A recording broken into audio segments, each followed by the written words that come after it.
All right, you gotta have to ask that question again. Okay. What are the physiological benefits of DBK? Got it. So we're talking about double breathing Kriya.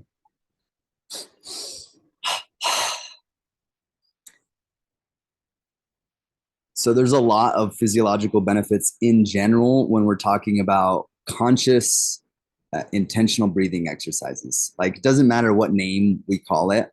If we are consciously, intentionally involved in our breathing in some way, there are a whole range of things that are happening. And there's so much science out there that, like, I'll just defer to the mainstream for that. And there's some amazing research coming out through Dr. Huberman. And so I'll just pop his name here because he has some really amazing resources. In fact, he was the first person that I heard talk about double breathing scientifically, um, which he calls it double inhale through the nose, followed by a physiological sigh out the mouth, which is just that sigh. Um, and he talks about how the double breath actually snaps the alveoli open in the lungs. It like creates like an opening for the clusters that receive oxygen. So that was fascinating. But for I try to make it simple. Like, I try to make it, if someone were to ask me that question, I would try to make it have a simple explanation.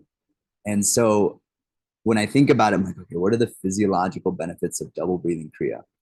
Well, the first thing I think of is I am training myself to encounter a higher load of stress, i.e., energy, in my body without reacting to it.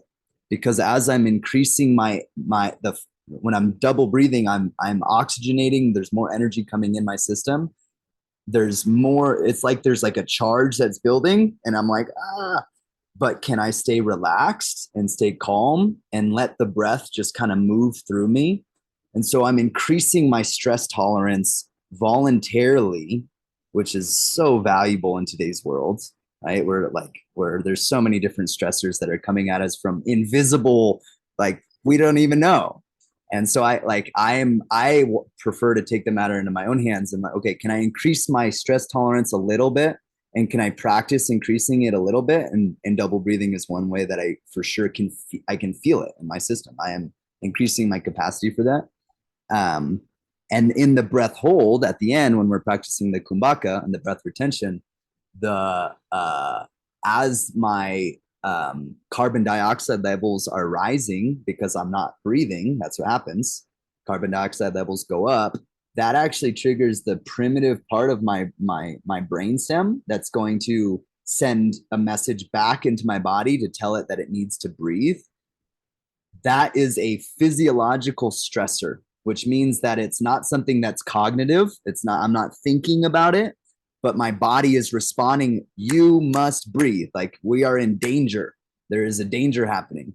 And as the carbon dioxide levels rise and that starts to trigger that response, if I can stay calm, keep my heart relaxed, keep my skin soft, I'm again just increasing my capacity for, I'd like to say, life. Like, all, because life is everything on this side and it's everything on this side.